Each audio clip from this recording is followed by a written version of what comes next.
ఉన్న బంగారాన్ని విడిపించి ఆ రోజు ఆన్లైన్ రేటుకే మేము కొంటాం. Sharma gold company.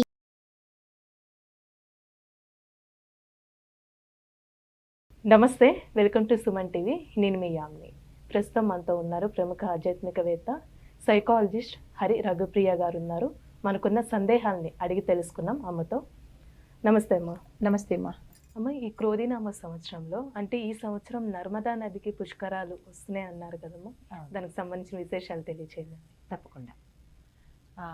అసలు నర్మదా ఎలా పుట్టింది అంటే, శివుడు తపస్సు చేస్తున్నప్పుడు స్వేదం నుంచి శివుడు కంట్లోంచి వచ్చేది రుద్రాక్ష. శివుడు తపస్సు చేస్తున్నప్పుడు ఆ వేడికి ఒక చిన్న బిందువు భూమి మీద పడింది. అది నర్మదాగా తయారైంది. నర్మదాని 2 రకాల పేర్లతో పిలుస్తారు. ఒకటి నర్బుడ్డ అని ఇంగ్లీష్లో పిలుస్తారు. రేవా నది అని కూడా నర్మదాకి మరొక పేరుందనమాట. ఇది ఎక్కడ పుట్టిందంటే, ఇది మధ్యప్రదేశ్లోని అమర్కంటక్ అనే ప్రదేశంలో పుట్టిందనమాట. అయితే ఇది మధ్యప్రదేశ్కి, గుజరాత్కి ఒక జీవన రేఖగా పిలువబడుతోంది. ఎందుకంటే అక్కడ పుట్టింది కాబట్టి అక్కడ ప్రజలు దీనికి వ్యవసాయానికి కానీ పాడి పంటలకు కానీ ఉపయోగించుకుంటూ వచ్చారు. అయితే దీని పుట్టుక అమరకంటక్ అని ఎందుకు వచ్చింది అంటే, ఒకసారి ఒక మహర్షి ఏం చేశాడంటే తపస్సు చేశాడు. తపస్సు చేసి భూమి మీదకి తీసుకురావాలి. మహారాజు తపస్సు చేస్తాడు. భూమి మీదకి జలాన్ని తీసుకుని రావాలి. తీసుకొని వచ్చి తన పరివారానికి ఇది అంటే శాంతి చేయాలి అని, పితృలకి శాంతి చేయాలని అనుకుంటాడు. అనుకుని ఏం చేస్తాడంటే తపస్సు ప్రారంభిస్తాడు. శివుడి కోసం తపస్సు ప్రారంభించినప్పుడు శివుడు ప్రత్యక్షమవుతాడు. సరే, పురుకుత్స, నేను భూమికి పంపిస్తాను, జలాన్ని పంపిస్తాను, కానీ దాన్ని అడ్డుకునే శక్తి మీకుందా అని అడుగుతారు. అడిగేటప్పటికీ అంత జలాన్ని తట్టుకోవడం అంటే కష్టమైన పని కదా, ఎవరు ఆపగలరు? అప్పుడు ఈయన ఏమంటాడంటే, తప్పకుండా పర్వతం ఉంది, పర్వత కుమారుడు అమరకంటక్ అనమాట. ఆ వింధ్యా పర్వతం అనమాట అది. ఆ పర్వతం కుమారుడు అమరకంటక్. అతను ఏమంటాడంటే, నేను ఆపుతాను దాన్ని అని చెప్తాడు. అయితే సరే అని చెప్పి శివుడు పంపిస్తాడు. అందుకనే అది మధ్యప్రదేశ్లోని అమరకంటక్ అనే పేరుతో అక్కడ పుట్టడం, నర్మదా నది పుట్టడం జరిగింది. ఆ నర్మదా నదికి అంటే అక్కడున్న ప్రజలు ఏమని పెట్టుకున్నారంటే, నర్మదా మాత ఆలయాన్ని కట్టించారు. నర్మదా మాత ఆలయంలో పార్వతీదేవి, శివుడు, వినాయకుడు ఉంటారు. అయితే ప్రతి చైత్రమాసం, అంటే ఇప్పుడు మనకి రేపు వస్తుంది కదా పుష్కరాలప్పుడు, అప్పుడు ఏం చేస్తారంటే ఒక జాతరలాగా చేస్తారు. శివరాత్రికి ఇప్పుడు కూడా జాతరలాగా చేస్తారు, పుష్కర జాతర అంటారనమాట. దానికోసం ఏం చేస్తారంటే, అక్కడ 3 జిల్లాల ప్రజలు వచ్చి ముందు రోజే వాళ్ళు అక్కడ పడుకుని ప్రసాదాలు వండుకుంటూ అక్కడ నిద్రపోతే వాళ్ళ కోరికలు తీరుతాయి అని ఒక ఆచారం, నమ్మకం అనమాట. ఆ గుడిలోనే అది అమరకంటక్ నర్మదా నది గుడిలోనే ఒక రాతితో చెక్కబడిన ఏనుగు ఉంటుంది. అది 1 మీటరే ఉంటుంది. అయితే ఇక్కడ భక్తులు ఏం చేస్తారంటే, ఆ ఏనుగు కింద నుంచి ఇటు నుంచి అటు వెళితే వాళ్ళ కోరికలు తీరుతాయని ప్రతి ఒక్కళ్ళు, మన కోరికలు ఇంటి ముందు కావు రాగానే మనం పిల్లలతో పాటు మనం కూడా ఆవు కింద నుంచి పెడుతూ ఉంటాం, దోషాలు పోతాయని. ఎందుకంటే 33 కోట్ల దేవతలు ఆవులో ఉంటారు కాబట్టి. ఇక్కడ ఏంటంటే ఆ ఏనుగు కింద నుంచి వెడితే వాళ్ళ కోరికలు తీరుతాయి అని వాళ్ళ నమ్మకం అనమాట. సన్నగా ఉన్న వాళ్ళు, చిన్నపిల్లలు వాళ్ళు దూరిపోతారు. కానీ ఇక్కడ విశిష్టత ఏంటంటే, ఎంతటి భారీ శరీరం వాళ్ళైనా ఏనుగు కింద నుంచి, ఆ ఏనుగే ఇంత పెద్దగా ఉంటుంది, దానికి ఏనుగు పొట్ట భాగానికి చాలా తక్కువ ఉంటుంది, అంటే నిడివి. అయినా సరే ఇక్కడ భారీ కాయలు కూడా ఇక్కడ నుంచి వెళ్ళి అటువైపుకి వెళ్తారు. అంటే వాళ్ళ నమ్మకమే అటు నుంచే తీసుకువెళ్తుంది. ఇది ఒకటి. అయితే అసలు పుష్కరుడు ఎవరు అనేది చెప్తాను. అందరూ పుష్కరాలు అంటున్నారు, కానీ అసలు పుష్కరుడు ఎవరు? అయితే ఒకరోజు తుందిలుడు అనే మహర్షి తపస్సు చేస్తాడు. తపస్సు చేసినప్పుడు అతను ఏం చేస్తాడంటే, తపస్సు కరెక్ట్గా చేసేటప్పటికి వెంటనే బ్రహ్మదేవుడు ప్రత్యక్షం అవుతాడు. ఏం కావాలి అని అడుగుతాడు. ఏమీ లేదు, నాకు నదీ జలాల మీద ఆధిక్యత కావాలి, ఆ నదీ జలాల్లో ఉండే పవిత్రత అంతా నాకు కావాలి, ప్రసాదించండి అంటారు. వెంటనే బ్రహ్మదేవుడు ప్రసాదిస్తాడు. సో నదీ జలాల తాలూకా మంచి అంతా, అంటే పుణ్యము, పవిత్రత అంతా ఈ తుందిరుడు అనే మహర్షి తీసేసుకున్నాడు. అతనే పుష్కరుడు అనమాట.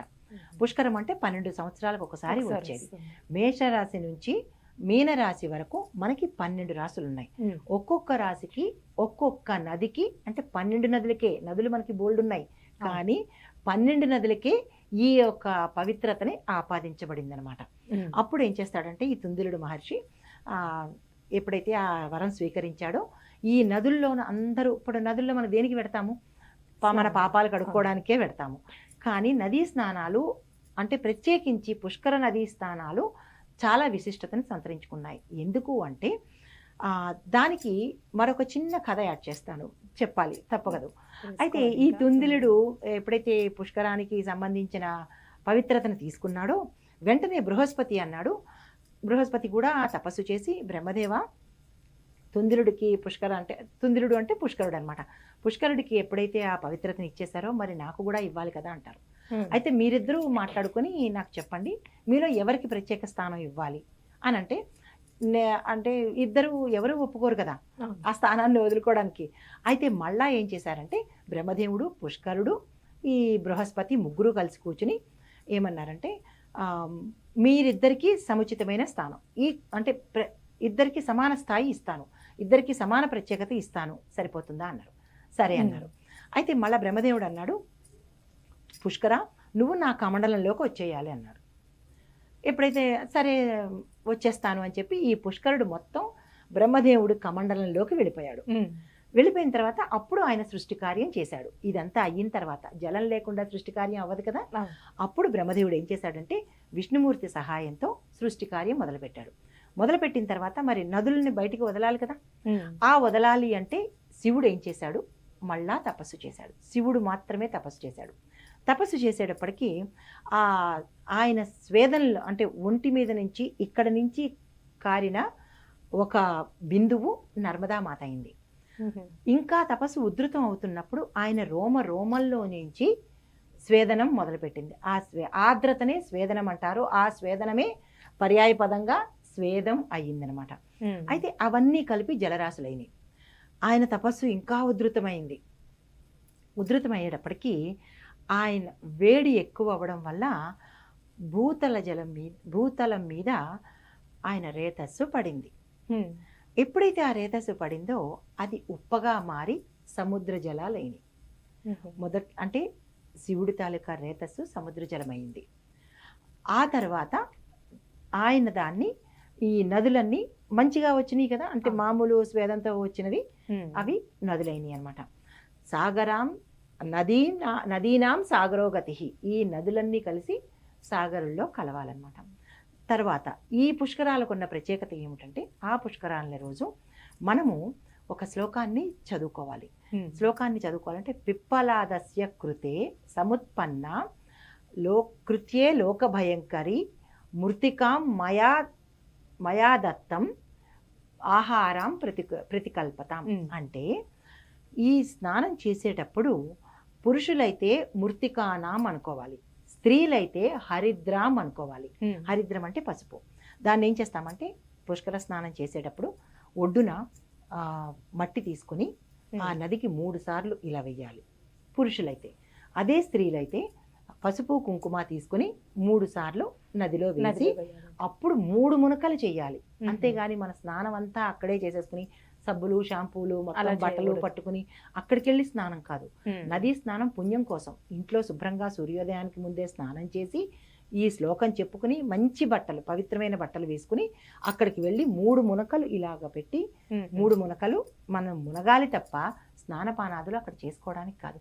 నదీ స్నానం అంటాం తప్ప మన ఇంట్లో చేసినట్టుగా యథావిధిగా షాంపూలు ఫేస్ వాష్లు పెట్టుకుని రుద్దుకోవడానికి అది స్నానం కాదు. అలానేమో ఆ రోజు పుష్కరాలకు పిండ ప్రదానాలు కూడా చేస్తారు. అది ఎందుకంటే ఈ పుష్కరంలోకి బృహస్పతి, ఈ పుష్కరుడు వచ్చినప్పుడు ఆ ప్రత్యేకమైన సమయంలో మన పితృదేవతలకి ఉపహారం చేయడం కోసము పిండ ప్రదానాలు చేస్తారు, దాన ధర్మాలు చేస్తారు, పిండ ప్రదానాలు చేస్తారు. ఆ పుష్కరం టైంలో ఏది చేసినా, చిన్న మృతిక కూడా ఇచ్చినా కానీ విశేషమైన ఫలితం ఉంటుంది. ఎందువల్ల అంటే ఆ నదిలో దేవాది దేవతలు ఉంటారు, దేవీ దేవతలు ఉంటారు, ప్రత్యామ్నాయంగా మనకి వీళ్ళు పితృదేవతలు కూడా ఉంటారు. మనం అక్కడ చేసే స్నానపానాదులు కానీ దానాలు కానీ అవన్నీ ఎవరికి చెందుతాయి? పితృదేవతలకు చెందుతాయి. పితృదేవతలు శాంతిస్తే మన కుటుంబాలు వంశాలు కూడా సంతోషంగా ఉంటాయి.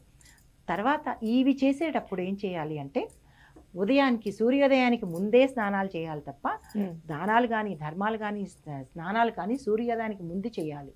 మధ్యాహ్నం వరకు పనికొస్తుంది.